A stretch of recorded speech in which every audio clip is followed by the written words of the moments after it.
Welcome back to Sports Dump, Lewis County's only sports podcast, sponsored by Elam's Home Furnishing and Mattress Gallery, Global Septic, and AmeriCool Heating and Cooling. Wait, Aaron sounds weird this week. I'm Dylan Wilhelm, sports reporter, filling in for the great Aaron Van Tile this week. But I'm joined by two familiar faces in Josh Kirschenbaum, sports editor here at the Chronicle, and sports clerk Kody Kristen. We've got crossovers and tournaments to recap from the weekend, as well as some bracketology a little later on. Looking forward as the state football, volleyball, and soccer brackets have all been unveiled. And as Josh puts, we're all very tired yesterday. Very long day. Just yesterday? Just the week in general. Yeah. How are you feeling? I feel like you were in Adna so long the past couple of days that you're like you could get your mail forwarded there. Shout out Salmi he hooked me up with a burger. We were talking ball for a little bit, kept me updated on that Napavine Adna soccer game that we'll get into in a little bit. But yeah, you were at Tumwater most of the day. Yeah. Then I was at Napavine. Kody, you went to in Tenino, then down to WF West. Battery died. Back to the office. Back to WF West in record time. Getting that mileage in. Yep. Counts. Jeez. So much to get through. This is going to be a long one, and Aaron's going to be sad that he missed it. Where is Aaron? Sure. Do we know? Aaron's running a marathon down in Palm Springs. What drove him to do that? You run a marathon, not drive. We'll start with the football crossovers. We're going to start with the winners. And we'll start in Napavine, where the Tigers started slow but kicked it into gear in the third quarter. They won 48-0 over Adna. It was just 12-0 a little bit into the first half, but the Tigers scored 4 touchdowns in a matter of minutes. It was 12-0 going into the third quarter. Yeah. Power Nation, baby. Yeah, that was the thing. I left the office, and Kody was like, text me if it's close because I want to go. And I texted him at right Fully at the end. Fully sarcastic saying that, of course. Yeah, because nobody expected this game to be close. And it was. Like, Napavine they got 2 early touchdowns, and then Adna kept them in it. They got to the quarterback. They took away the Napavine run game pretty much entirely. And at the end of halftime, it was 12-0. Yeah, and right before they kicked off, I texted Kody. I was like, hey, it's close. And then 5 minutes later, I texted, it is no longer close. Yeah, me and Dylan are in the office. I get the text from Josh that says, it's close, LOL. And we're like scrambling to try to get it on the radio station on his computer. We finally get it working, and the first thing Bob Dow says is, it's now 35-0, Napavine Tigers. And right after that, I get a text from Josh that says, it's no longer close.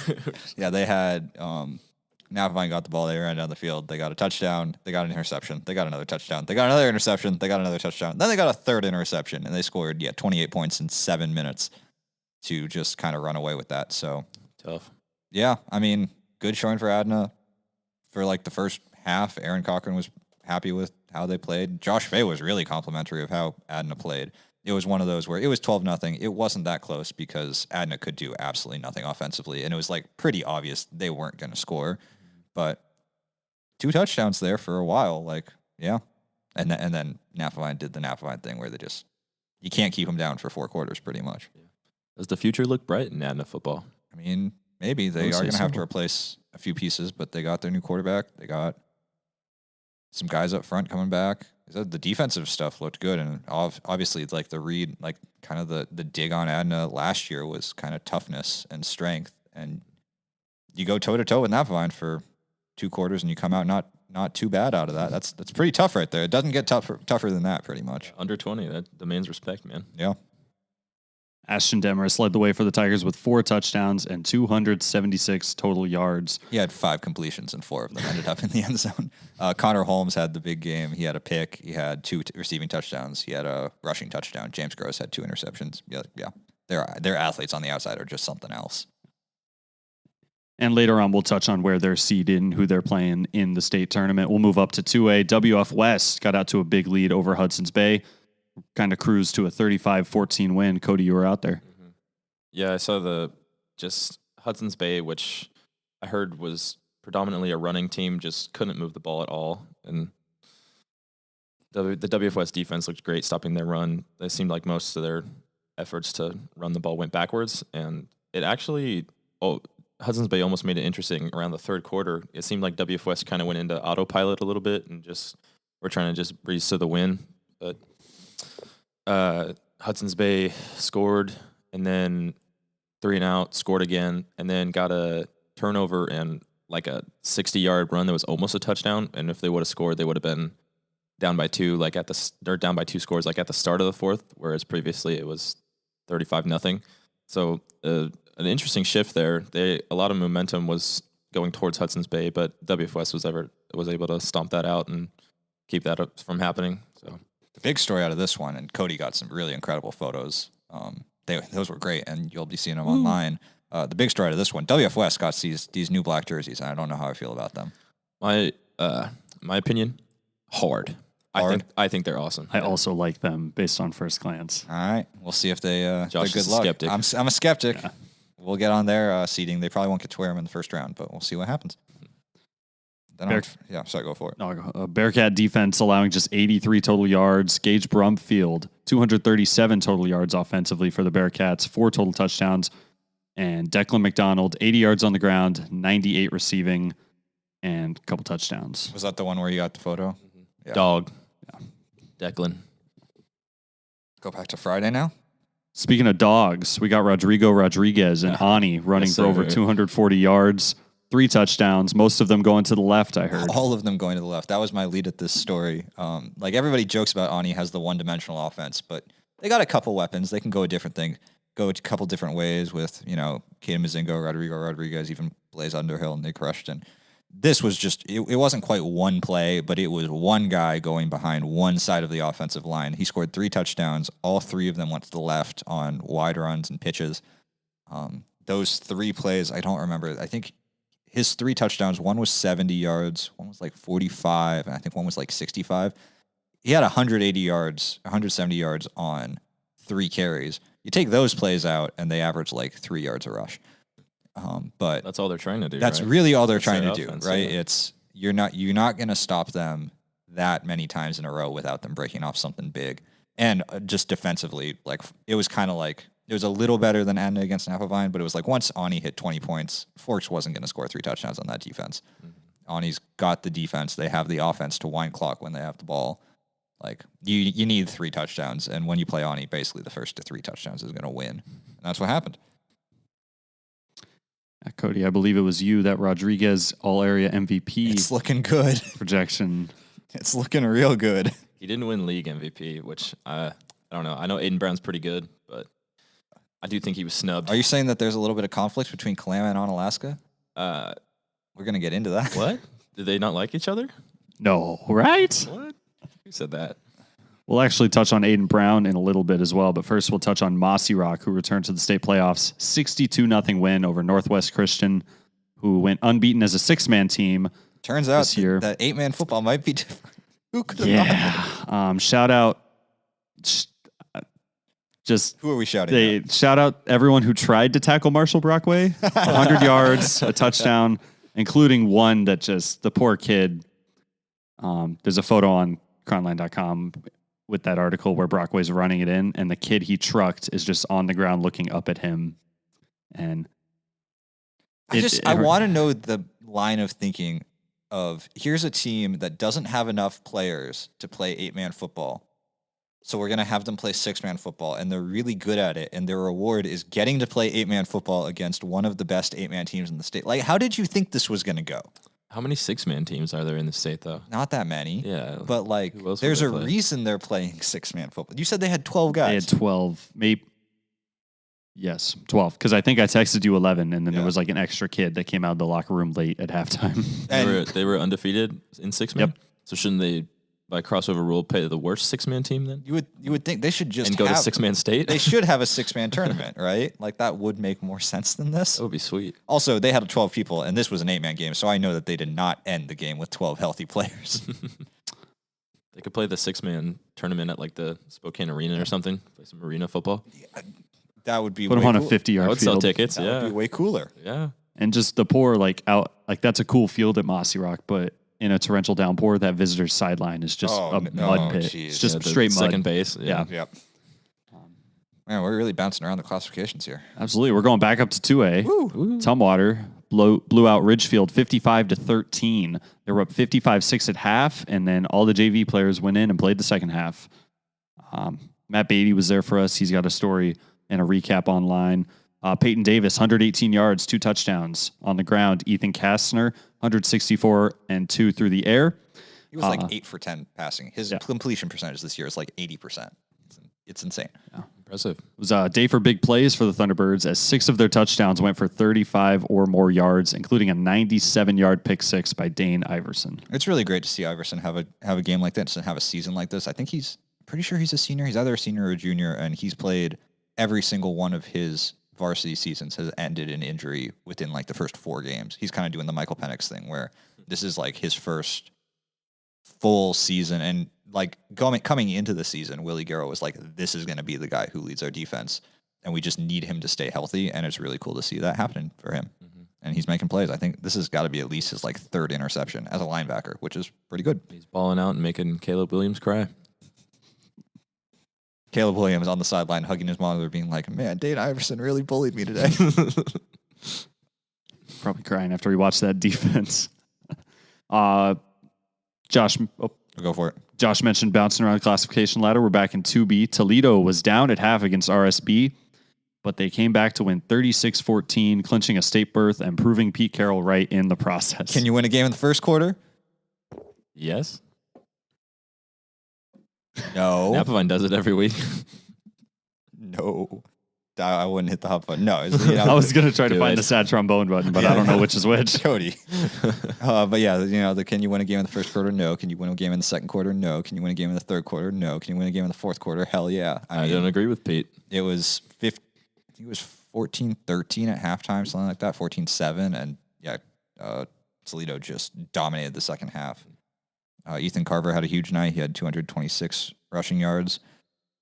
Toledo, like Christian was saying, like they just kind of had to talk at halftime, and they've been to state. I think this is 9 years in a row for them, and he was like, this team did not want to be the team that didn't get it. And if you remember, week 1 they played a hell of a game against RSB. They won on the last play of the game. I was there, and you made me go home at halftime when they were down by like what? Weren't they? It was like 2 touchdowns. I'm pretty sure. Yeah. So the second time they've come back against RSB, I think they're better than RSB. Hot take. Yeah. Good one for Toledo, and we'll get into where they're at in state too. So many teams. Now we got one more winner from this weekend, Winlock. Landon Klein, a 47-yard game-winning touchdown late to give the Cardinals a 26-20 win over Tulalip Heritage. Thank you. I forgot to write down who they beat. Klein scored all 4, or at least was involved in all 4 of Winlock's touchdowns, throwing 2, rushing for the game winner, and he caught one on a trick play. Yeah, James Cusson. I remember when I went out to Winlock, they tried that trick play twice, and both times Cusson threw an interception, so it's good to see they figured it out. Just in time. Other local teams had less luck in the crossovers. We'll start with PWV. Just rip through them. Who gave Kalama all they can handle. We're down 14-12 in the second half, but lost 30-12. Rochester couldn't get going against Woodland, falling 33-8. Tenino down south. Not much went right for them either. They lost 51-7 to Seton Catholic. And Oakville fell to Concrete 64-0. Anything notable that you guys would like to add from those? Rip. See you next year, boys. Honor the fallen.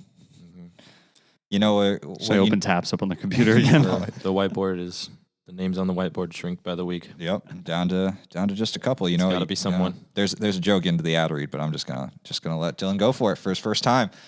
This is a big moment. Are you ready? We're gonna move on to the brackets, but first we have to thank our partners at Global Septic, providing septic service and portable sanitation for Thurston, Lewis, Mason, Cowlitz, and Grays Harbor County since 1979. They provide septic pumping, septic inspection, septic riser installation, commercial septic pumping, grease trap services, and you need a porta potty, you need a sink, they rent portable porta potties and sinks. Visit globalseptic.com or call 360-736-2167. That was great. Hell man. yeah. Hell yeah. Well done. We got brackets. And the clapping stops. We will start in the 2Bs. No clapping for this 2B No. bracket. We got Napavine as the top seed in 2B, reigning state champs. They are the number 1. They will play the winner of Soton versus Riverview. Yeah, top 4 seeds get buys. 12-team tournament. Alaska is also a top 4 seed. They come in at number 4. Toledo ended up at the 6. They'll host Tri-Cities Prep. And the winner of that goes to Northwest Christian. Yep. Yeah. Any standouts to you here, Josh? I mean, I'm going to start. The one thing they got right is that they made Napavine the number 1, right? there was a little bit going in. They should be the number one. The only shout that Okanagan had over them was I think Okanagan's undefeated, and Napavine isn't. But you look at who Napavine lost to, one of the best 1A teams in the state. I know it wasn't close. Napavine had people hurt. That shouldn't drop them at all, and it didn't, which is great. Now let's get into everything else in this bracket, which is terrible. I mean, well, in Okanagan, I was looking at their record before we came up here, and their one win over a team that's actually in the state tournament was Brewster, who's the 10 seed, and that's the only. And I believe Northwest Christian's undefeated, and their only win is over Riverview, who is the 8. Right. So, yeah. Whereas Napavine has beaten the 4 and the 5. Have they played Toledo? No. Well, still, they beat the 4 and the 5. 4 and the 5. Considered by a large amount. Yes. And you look at who's number 5, it's Kalama. And we got thoughts about this. So Kalama is 5. They're playing Friday Harbor, who is 12. And the winner takes on Onalaska. And Kody looks like he's pulling up a schedule. Did Kalama play Onalaska or anything this year? Do we know how that went? I'll have to look at the schedule to see that one. What happened, Kody? No clue. Kalama beat Onalaska, I think, pretty well by memory. Yeah, and I remember it was a shootout. I think it was like 44-30. 36. 44-30. Yeah, that sounds right. Kalama does not get a first round bye. Onalaska does. And, yeah, people Could in be Kalama, controversial. I've already gotten some people from Kalama have takes. We got some comments of the week. Why win league when you can just take third and have a better draw? Chess, not checkers, apparently. Who else? Anybody else? There was one other good one I saw on the bracket post. This bracket is an all caps joke. 3 exclamation points. Ani number 4 over Kalama number 5 when Ani lost to Kalama. Here's an idea. Maybe not have the seating committee made up of ADs and coaches whose teams are playing in the tournament. 3 question marks. Shady. 3 exclamation points. Agreed. I think there might be a little something between Onalaska and Kalama. Just a little bit. Did Onalaska or Kalama, either one of them beat Toledo? Both of them. Both did, right? Yeah. Okay. Yeah. That's what I thought. So, talking to the mic.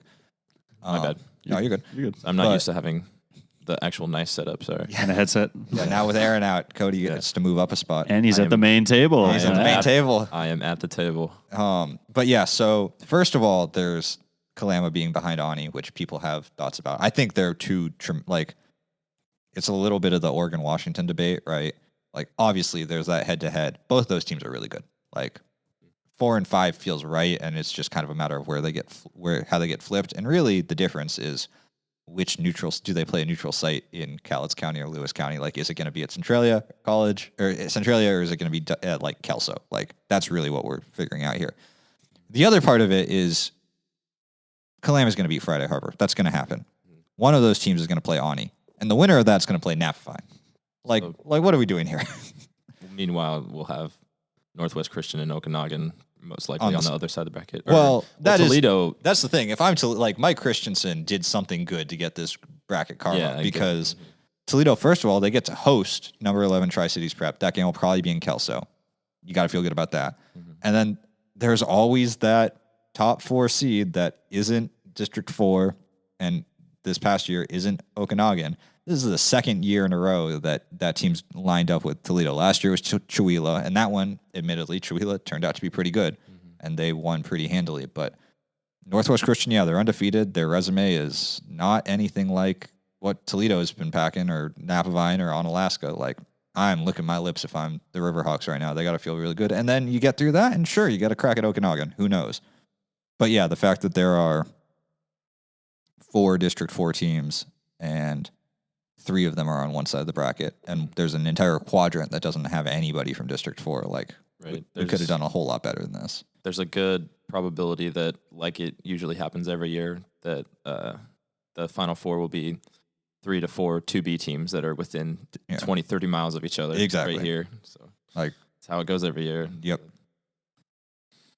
So that's 2Bs. Yeah, moving up to the 2As, where Tumwater, number 1 seed, the Thunderbirds earn the top seed. They will play Port Angeles. Talk about after a down year. They are back. They are back. And we are back. Yeah. I mean, they are just dismantling everybody, and I think this is pretty fair. Yeah, this is the third third postseason. I mean, there wasn't the state tournament for COVID, but so third state bracket in the past 4 years, they've been the top seed. And one of those years in 2019, they won the title. One of those years they lost in the championship game.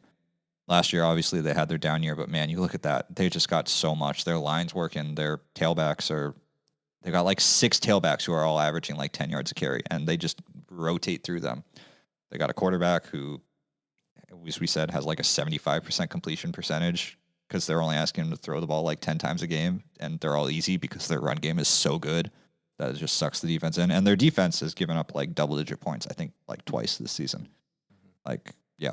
Yeah, and when you say last year was their down year, and that's still making it to the state tournament. Yes. That's a down year for Tumwater. 7-2 is their down year. Yeah, and like That Alabama standard almost, Exactly, where yeah, a second loss is a failure. Exactly. That's what, in my like preseason state pick, I picked them, and I said that they're lined up perfectly to get back to their golden standard, which is Tumwater football in December, and it's looking like that's pretty likely going to happen. Yep.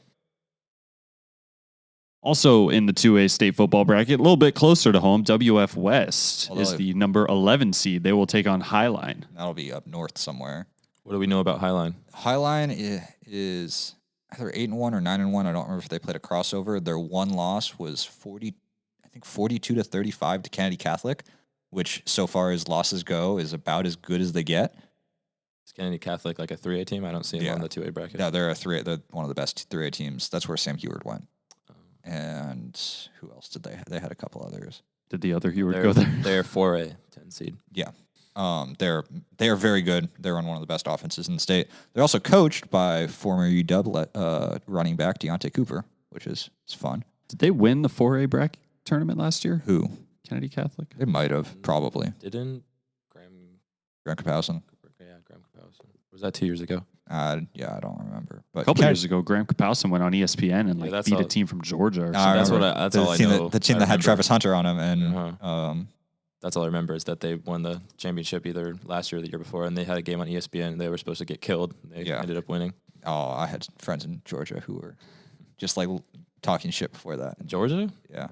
Josh has got friends in low places. All over the country. But yeah, anyway, WF West. Real quick, Kennedy Catholic lost the state title game last year. WF West. WF West. Yeah. They've hit their stride, I think, right?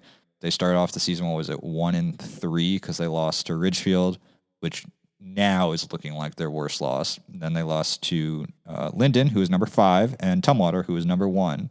And since that Tumwater game, they've just ripped off. It took them a couple games where they were winning 26-8, 28-6, I think. And ever since, I mean, Swamp Cup was the Swamp Cup. And then this Hudson's Bay game, it seemed like they really rolled off to a good start before kind of maybe let them taking their foot off the gas a little bit. But if they would have just played how they did the first half, it could have easily had a more like a Swamp Cup type score. Yeah, just going off of Highline's record, this looks like a pretty tough matchup for them. This doesn't seem like you're 11-6. It seems like Highline kind of got underseeded a little bit, so that's rough. But hey, go out and go up to Tacoma or wherever and go shock the world, Bearcats. They pull that one out, they'll most likely end up with Enumclaw, who is undefeated, correct? Yep. Yeah, elsewhere, Linden's 5, North Kitsap's 4. So that's a possible semifinal against Tumwater. Tumwater beat North Kitsap, I think, 35-7 back in week 2. Anacortes is 2.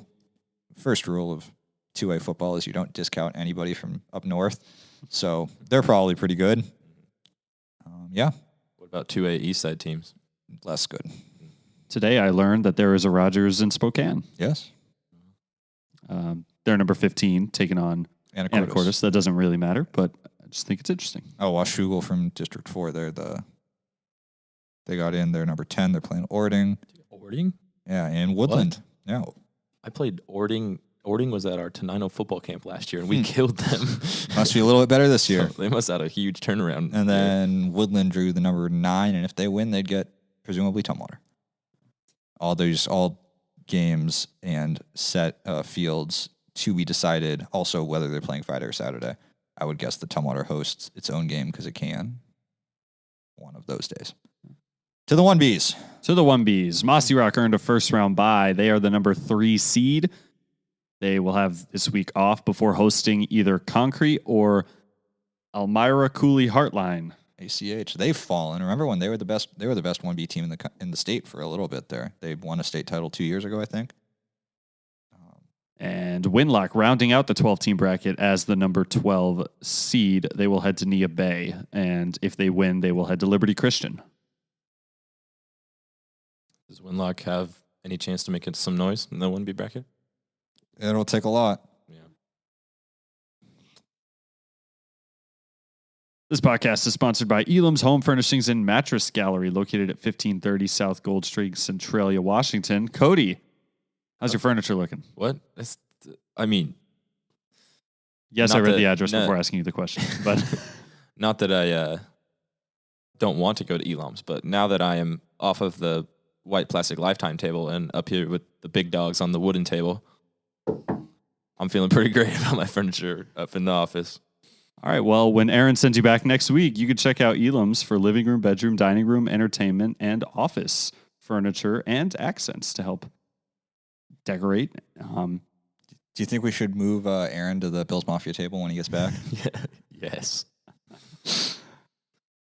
1530 South Gold Street, Centralia, Washington, or you can visit them online at elamshf.com. We now shift gears to volleyball, where there were other a sports lot this of weekend. volleyball. Lots of volleyball. We'll start in 2B District 4 tournament at Adna. I'm just going to go away and let Dylan talk for the next 20 minutes. The Pirates win their first district title since 2011. They defeated Tudor Lake in 4 in the final. Earlier in the day Saturday, Napavine barely held off Forks in a winner to state. Rainier swept Kalama in another winner to state. And Napavine beat Rainier in a third-place game that actually kind of meant something when it came to the brackets. We'll dig into that. Adna is the number 1. The unbeaten Pirates are entering the state tournament unbeaten for the first time in school history. They'll play number 16 Warden. Rainier is the number 9. They'll play number 8 Riverview. Napavine is the number 10. I have some thoughts on that, but we'll save that for a couple seconds. They'll play number 7 Okanagan. Also in District 4, we have Kalama at 15 and District 4 runner-up Tudor Lake at number 6. I think the thing, Josh, that stuck out to us the most here, Napavine just defeated Rainier yesterday. They took 2 of 3 matchups over the course of the season. And that sort of they're matters. behind 'em. Not really. Yeah. I feel like we get a couple of these every year. I mean, this is just sort of the nature of the bracket when you've got, 5 teams from District 4 going into a 16-team tournament. Like, something's going to be weird. Something's not going to line up right. And yeah, this last year, if people remember, there was a whole half of the bracket that was 4 District 4 teams in 6 slots, all like feeding into each other. And this year, yeah, it's kind of that that third place game only sort of mattering. I really kind of think that the committee kind of had this as, okay, one of these teams is going to be 9, one of these teams is going to be 10, and they were really rooting for Rainier just to like make it easier on them. I figured they would have flipped them because I think we said they split the in-season series, right? Mm-hmm. And then Napavine won yesterday. And then Napavine won, like, yeah, make Napavine the 9 and make Rainier the 10. They seem pretty evenly matched, but yeah, make what happens on the court matter. Yeah, I'd agree. I'd certainly say that over the course of the season, Rainier has been, the more consistent team. Obviously, they have similar overall records, but the game's got to mean something. Yeah. And, Salmi and I were actually joking yesterday about how, the third place game, like, you don't want to say it was meaningless, but like both these teams have already clinched state bids. You don't want anyone to get hurt, especially after Kira O'Neill, like, she kind of went down awkwardly. She ended up being okay, but there was a little bit of a scare there for a few points. And, I believe the 2As don't play a third place game. Yeah. Just once you get the state bids, they stop. Probably for that reason. So what was the point if the team that won, if all is that close? To make sports reporter still Dylan below. Wilhelm have to stay in Adna 2 more hours. Oh yeah, when did I got so far behind schedule. Yeah, how far? When did the 4 p.m. state district title game start? Around 6:30. I was surprised to see Warden is the number 16 seed in the 2B volleyball tournament playing Adna, just because I remember They've seeing been good historically. Yeah, I remember seeing the rankings throughout the season, and they were like consistently top 5 in the 2B rankings, and I don't know what they had to do to drop all the way to 16 this fast. Yeah, and then looking at the bracket, there's a little bit like they did a pretty decent job of spreading things out. Rainier might get Adna. And that's going to be the second earliest round. one. Napavine's on the other half. Where's Tootle? Toodle's up at the top, the closest. Tootle playing LeConnor, who has won like the majority of the 2B state titles in recent years. Connor at the 11. Yeah, that's a little weird. And then Tootle possibly lining up with number 3 Colfax, who probably has the best player in the state and definitely the best athlete in the state, and Bryn McCoggy, or however you say it. She's the D1 basketball commit, right? 5-star commit. Probably not quite as good at volleyball as she is at basketball, but that trend. It's a high bar. Yeah. Still probably, it's like kind of, if you remember Kira Gardner 2 years ago for Raymond, like she was a D1 basketball player, which also meant she was the best volleyball player in the district. I'm guessing that Colfax is going to be pretty decent. So yeah, you're kind of looking at that. Napavine, if they get through Okanagan, they get number 2 Manson. If Kalama can't beat them, it'll be an interesting time. I think it's definitely more spread out than past years have been. Anyone's tournament?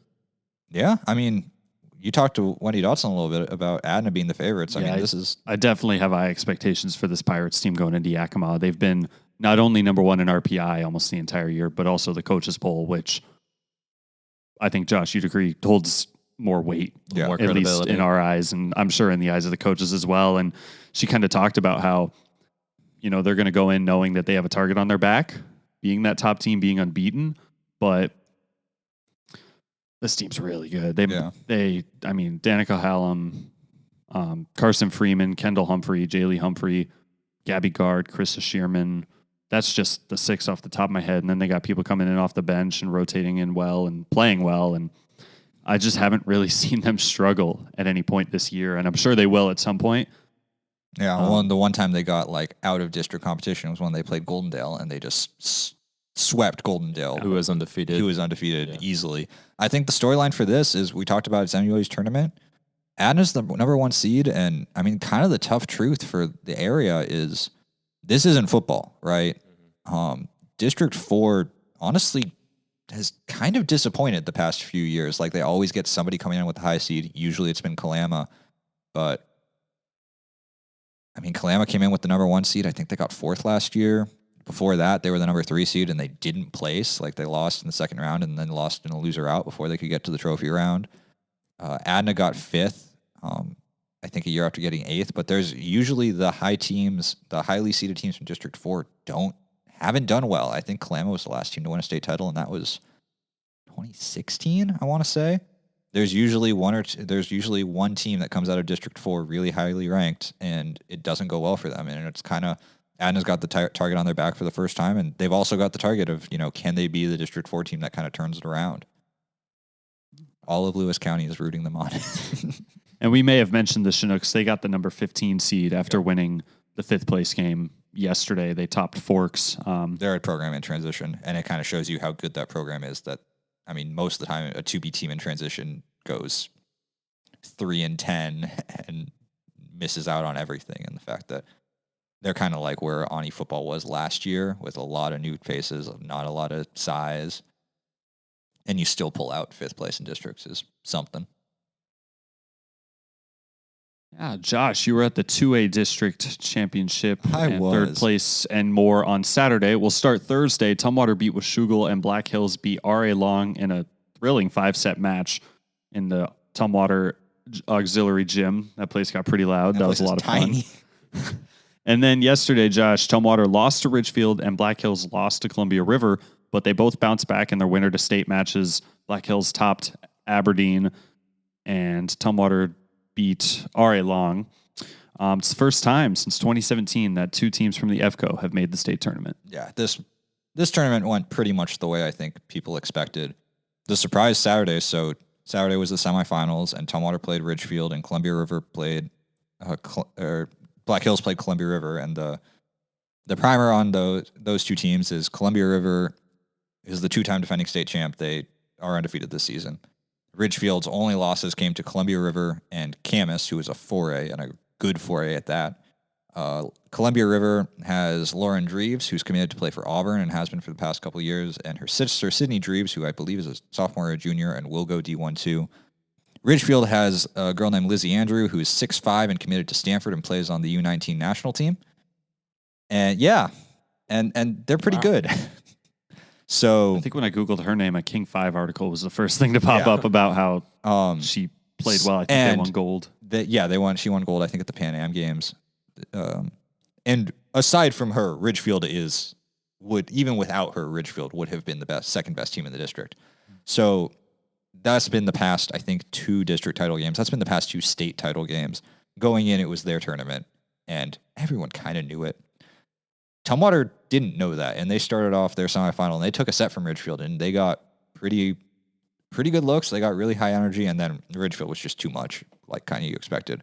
And then Columbia River just demolished Black Hills in the first set, and then Black Hills kind of got with it. And those were 2 losses that I think people saw coming, but both coaches afterward were like, yeah, we did decent for who we're playing, and that really got some momentum. And Tumwater just rolled through all right long. Black Hills had a little bit of trouble with Aberdeen. They won in 4 sets. And then Ridgefield and Columbia River took to the stage and just wailed on each other for 4 sets. And it was in a beautiful color matchup. Color scheme matchup. Purple versus orange on a green court. It was something else. But yeah, like that's always the district tournament. The past couple of years I've been at the state volleyball tournaments, which the 2Bs used to be at the same time as the 2A district. So this was the first time I got to watch these teams play. And man, like the difference in tempo between that like Aberdeen Black Hills matchup and River Ridgefield, it was like watching a college volleyball match. It was really impressive. But yeah, you get 2 EVCO teams out of district for the first time in a while. Typically the GSHL with those 2 teams has completely dominated, and they didn't, and that's looking good. Tumwater drew the 7 seed. They'll play number 10 Shadle Park. This is their return after they missed the state tournament last year. Black Hills gets the number 12 seed, which they have to feel pretty good about. Last year, they kind of went on a little bit of a Cinderella run through the district tournament and were rewarded with the number 16 seed, and it didn't go particularly well for them. Playing number 1, I think it was Linden last year. So I think both of those teams have to be pretty happy, getting kind of middle of the pack. They definitely have a chance to make some noise. Ashley Harris for Black Hills just broke. She on Thursday, actually no, I believe it was in the first.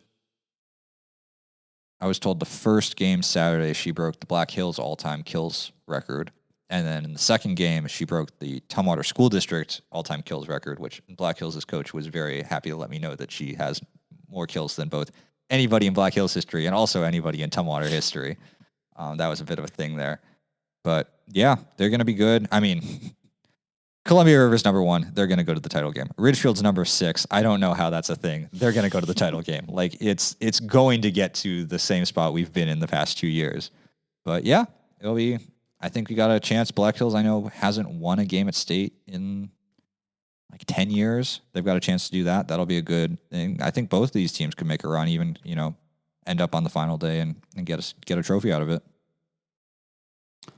Absolutely. Tumwater sliding in at the number 7 spot. They'll play Shadle Park. Black Hills as the 12 will face White River. 2A tournaments starting on Friday in Yakima. The 2B tournament starting on Wednesday. Also starting Wednesday in Yakima, the 1Bs. Mossy Rock won its 4th straight district title and got the number 3 seed. They'll play either Soap Lake or Darrington in the first round. Mossy Rock, pretty good. They got Aaron Cornier, Chesney Schultz, Addison Barrows, a lot of younger players that have kind of come in and really just kind of kept the ball rolling. It was a little bit of a... Yeah, that's another one. We talk about teams kind of in transitions and the fact that Mossy Rock is in a transition year and that's still getting the number 3 seed. Yeah. I mean, you think of everything. They lost Peyton Torrey. They lost Paige Toteling. They lost Haley Brooks. Like 3 of the best hitters in the state are gone. And yeah. Pretty good. And that's something talking with Alex Nelson before the year, too. She was like, some of these younger kids are going to have to step up. Here we are a couple months later, number 3 seed, just cruising. This podcast is brought to you by AmeriCool Heating and Cooling. Kody, you were outdoors. Josh, how was the temperature in the Tumwater Gymnasium? It was good. It was very comfortable. I just remember when... on Thursday, we were both up at Tumwater for volleyball, and then there was also a soccer game. And I rolled up first, knowing I had to go in soccer. I had like a long sleeve shirt on, a sweatshirt on, a jacket on, the work boots, and then Dylan comes in shorts and a t-shirt. And I got in. Sweatshirt on? I took all the layers off, and then I watched the volleyball game. And then at 6, I was like. Yeah. Grab the sweatshirt, some context. jacket. He had to go outside. I was staying inside. Jacket, rip open the pack of hand warmers, watch a soccer game. Then I was too cold, but AmeriCool sadly does not do outdoor. It'd be really cool if they That's what I did was that. gonna say. If they had like a little portable heater, I could just hook up to the bottom of my camera. I told you, put the portable AmeriCool heater in the Global Septic porta potty. the collab. This sounds like the collab of the century. Century. AmeriCool Heating and Cooling. Your comfort is their business. Full service HVAC installation services and repairs, and 100% satisfaction guarantee in everything that they do. Just like us. Just like the sports dump. Just like us. Moving on to soccer, where we only got 2 local teams going to the state tournament. A couple of exciting games, though. On Thursday, Ani beat Napavine 1-0. Jules Alman scored a header in the 70th minute off a corner to send them. Oh, yes. Misreading my own writing. To send them to state. It's the second year in a row that Onalaska has beaten Napavine 1-0 with a state bid on the line. Kalama topped Adna 5-0 in the other semifinal. Patrick Richardson just texted me, and he was like, "They're Goliath. We lost to Goliath." They only lost 5-0. I mean, I think it was 5-0. I think in the first matchup he said it was 9-0. So Yeah. and it was 2-0 at half, I believe, right, Cody? You were out there, or not for that game, were you? I wasn't there. This was down in Kalama. I watched Kalama play Ani for the district championship. Oh, that's yesterday, the one that was and 2-0. it was only 2-0. Yeah. So. And one of the goals was It's like an own goal. or it deflected. was. I don't know enough heard- about soccer to really I give a heard description it of was it. like But somebody kicked a ball. It was like a straight off corner kick, and they curled it in, and like the keeper like tried to punch it out and accidentally like punched it off the bar and in or something. I don't remember. I do know that I was Funky. in the press box. I was in at Tenino. I was in the same area. I believe, not certain, but I believe it was the Centralia College. The girls' soccer coach was there. Oh, Clarence. He seems like his name was Clarence, yeah. And he was just like screaming pretty much, like, what are you doing? Because apparently he knew the referee. I think his name was yeah. like Jeff or something. I don't know. But he was just screaming. Oh, we at don't him. dox refs here. Okay, I don't know. It probably wasn't Jeff. I don't know. But he was just. Sorry, Jeff. He was just screaming at him. Like, that's a terrible call. And yeah, I guess. We're flaming So it robots. would have been, would have been 1-0 without that goal, which might be the closest game Kalama's played all year. Yeah, probably. So Kalama and Ani both to state. Kalama topped him in the district title game. Also in the third place game, Adna v. Napavine. Adna scores 2 late goals, including a Lily Wellander PK on the last play of the game. Scenes. Lily, not Faith. Look, I'm sorry that I've worked here for multiple years now, and I'm getting kids confused with their. That's It's what not, you get. it's not the first time I've done that. So on Facebook, I said Faith Wellander because when I started, Faith Wellander was playing soccer for Adna. It's not the first time I've confused somebody with their sibling, but it is the first time I've done it with an area athlete because when I was back in like Longview, I was covering, like, I think I got mixed up a Carlson in time when I was talking about Wakayakum, but nobody here knows the difference. So Yeah, I did the same thing with Jaylee and Kendall Humphrey yesterday. Yeah. Josh was looking at a photo and he read the caption. He goes, Kendall played libero? Kendall was the libero today? And I go, no, I'm going to change that. Adna 3, Napavine 2. Anyway, It's the this was a 10th great match. year This was- that Adna has made the state tournament, and the second year in a row that Napavine has lost the third place loser out match. Yeah, this is another scenario where I wish I knew more about soccer, so I understood what was going on before the PK happened. But your photos were great for somebody who didn't understand what was going on. Yeah, well, just find the ball and shoot, man. Follow the ball. Yep.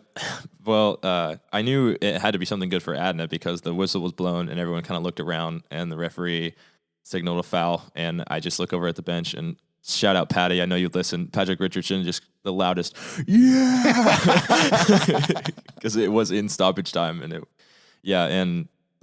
they all wanted Lily to take the shot, and the Napavine keeper must have guessed wrong.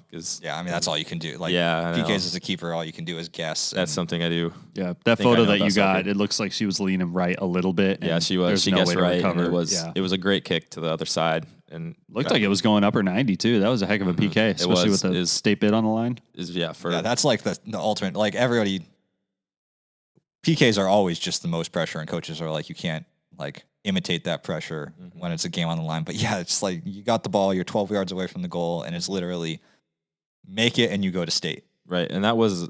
I think something maybe could have helped with the pressure was that wasn't like do or die because they were still going to go to PKs after that. Or overtime, yeah. They had the a momentum free too. kick. They had scored the tying goal. If I remember correctly, what Salmi told me was like 11 minutes earlier or something Yeah. like that. Yeah. They also, were also on the by brink. Lily Wellander, I think. Yeah. It was apparently pretty sloppy. I mean, when the game started, it was still. I mean, yesterday morning was just disgusting out. And Patrick was saying it was 2-1 at halftime, and then around like right before halftime, the rain stopped, and once it stopped, Adna just dominated the second half, and it was just all their chances. And yeah, they got the equalizer, and then they got their shot to go to state, and yeah, 10 straight state tournaments. It's pretty decent. I want to say it was 2-1, like pretty early too. I got there at halftime, and it was 2-1. Yeah. So. Yeah, and then after they score the PK, the ref puts the ball back, and as soon as they kick off back into play, the whistle goes off. Like me and Dylan were saying, pretty tough for Navvine. Yeah. But that's how it goes. And I never got this confirmed either, but Salmi made it sound like the keeper got called for a handball in the box, which is only possible if. See, this is what Dylan told me, and I told if a Josh defender that passes it back to her. Yeah. It's not super likely in that scenario. The other thing is that if a defender passes the ball back to the goalkeeper, it's not a penalty kick. That's an indirect free kick. So maybe that's what your ref friend was yelling about, was that because if that was the case, it shouldn't have been a penalty kick, which would have been horrible. Like, that's a way to mess a team's season up. I wasn't in the press box for that one. Yeah, so I really hope that it was called on, like, because Dave Montgomery, Tenayo's coach, was kind of running things, and he tweeted out the final, and I was like, yeah, should VAR have been involved? And he said no, it was a clear handball, which makes me think that it wasn't. Okay, it wasn't the wrong call. Yeah, there wasn't like any sense of adversity from the Navvine side. Like, no one was complaining about it or anything. So I think it was a pretty clear call. Just a little bit of confusion for Salmi, who was trying his best to watch on the NFHS network, and that gym does not have great service. Yeah. What's not to be confused is that Adna's going to the state tournament. They are the number 11 seed. They'll play Cle Elum, who is the 6. Ani is the number 9 and will play number 8 Tenasket, and Kalama, number 2, only behind number 1 Crosspoint. Yep. Who put Crosspoint over Kalama? I don't know, but Crosspoint hasn't played Kalama yet, but they have played Ani and Tenino, and I believe Adna too. Maybe it was Navavine. They've played a lot of the good teams in the area and won all of them by a lot. They're good. All right. Meanwhile, up in the 2As, absolute chaos in that district tournament. Nobody from the EVCO survived. GHL teams went 6-0 against the EVCO, outscoring them 16-2. I mean, it's kind of like volleyball where the South usually dominates, but so WF West went 2-out. They lost to RI Long. So they played RI Long earlier in the season. It was 6-0 RI Long. They played them later in the season. It was 5-0 RI Long, which pretty good consensus that RI Long is probably better than WF West. And then WF West went into the loser out round and lost 2-1 to Woodland. So that was their season. The shocker of this tournament, there were a couple shockers for 2A volleyball doesn't usually have surprises in this area. Hawkinson, the number 4 team out of the GSHL, stunned, and I mean stunned, Tumwater, 1-0. That was Tumwater hadn't given up a goal since the very first minute of the season, and then after that had shut out everybody. And the second goal they allowed was enough to beat them. Apparently, Brett Bartlett, their coach, was saying they outshot Hawkinson 22-3, and just none of them went in. So that dropped them to the loser out round. They played Aberdeen, where the offense still wasn't great, but they came away with a win. And then that same day as they beat Aberdeen, they were supposed to play the loser of Columbia River and RI Long. And everybody was like, all right, let's get ready to play RI Long, because Columbia River is, I believe, the 2-time defending state champ, or at least has won like 3 of the past 4. And RI Long beat them 1-0. So Columbia River Tumwater was a state semifinal last year, and they played in a loser out winner to state game, which is just absolutely wild. And then River won that. It was in Vancouver. It was like 5-1. But yeah, the EVCO just had nothing going for it. They lost they lost the pigtail. They lost all 3 first round matchups and both the loser out games. Yeah. Vancouver soccer, just something else, man. So no state soccer in the 2As, just the 2Bs. 2 2Bs. 2 2Bs. Cross country was also yesterday, I believe, over in Pasco. Yeah, just because there wasn't enough going on. Toledo's Trayton Marty got 3rd in the 2B boys race, and Adna's Jordan Stout finished 5th. Any other notables, Josh, from Pasco? Not really. In the 2B girls, Rainier's Madison Ingram, who won the district title. She was like 8th, I think. So that was another top 10 finish. A whole lot of people getting kind of middle of the pack. I'm not going to list off all the teams, but yeah, I think 3 top 10 finishes. Chase Trudell from Winlock got 14th, which was the next highest for the area. But that's it for cross country. We don't have to worry about them anymore. Sorry, we don't get to worry about them anymore. You're right. We don't get the chance to cover them anymore. We love cross country here at the Sports Dome. Definitely. But yeah, good for Marty, good for Stout. Those two have kind of been, tied at the hip all season, and it's cool to see them finish so close to each other at state. But yeah, that's that. Absolutely. Any other thoughts, anything you want to get off your chest about the last few days before we kind of get into what's coming up? I don't know. You want to review the brackets? Who's got a bracket they like? Who's got a bracket they don't like? Let's pull them up again. Yeah. I think the 2E volleyball bracket did a pretty good job, which last year was last year the 2E volleyball bracket was by far the worst of any sport, any classification. Would you say that about football this year? I would not say that about football this year. I like the 2A football bracket. I think they got a lot of things right. Yeah. For the most part. I think Tumwater was an obvious one, and they've been ranked like 4 or lower in the RPIL season, so I'm glad they fixed that. I put a little GIF up on Twitter about the 2B football bracket, and it's just the guy getting popcorn, like sitting back with the popcorn. I was like, Toledo at number 6, looking at all the District 4 drama, and Ethan Brooks, Toledo tight end or lineman, goes, exactly, we'll take it. Just Plankton in his little lawn chair with his flag. Exactly. I think if you're Toledo, it's great. If you're Napavine, you're looking at a state semifinal matchup with how does Josh Fay feel about having to play against a district team? Well, they're probably going to play against one of 2 district teams that they combined to outscore 90-7, probably more, in the 3 digits. So you like that? I think the 2As. I think WF West could have a little bit of a problem with where Highline was at. I think if you're Dan Hill, you're like, this is a 6 seed, like a 1-loss team whose only loss was by 7 points to a 4A. Like that feels a little harsh on the road. And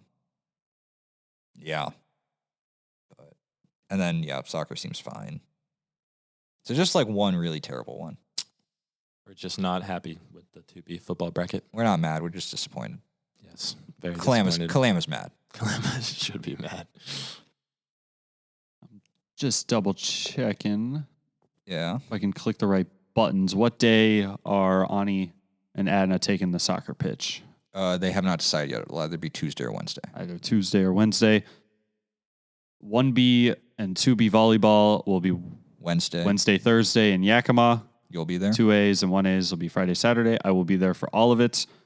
Football will be Friday, Saturday. As if Dylan didn't already watch enough volleyball recently. That's why we learning were more by ready. The day. Yep, getting him ready for getting. I haven't looked. You get to avoid the 8 a.m. Wednesday games. Yes, you might have a midnight Wednesday game. Yeah, I posted Josh.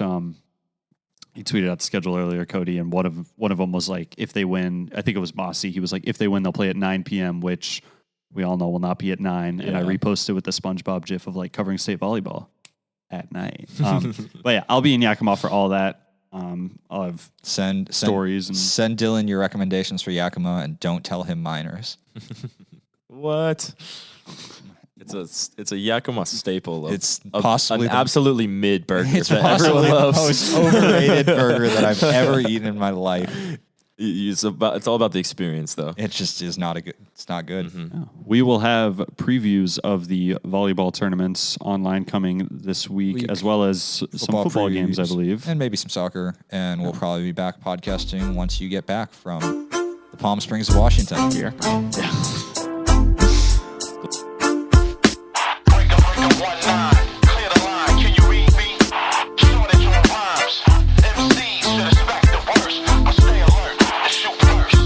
This is not a test, it's difficulties.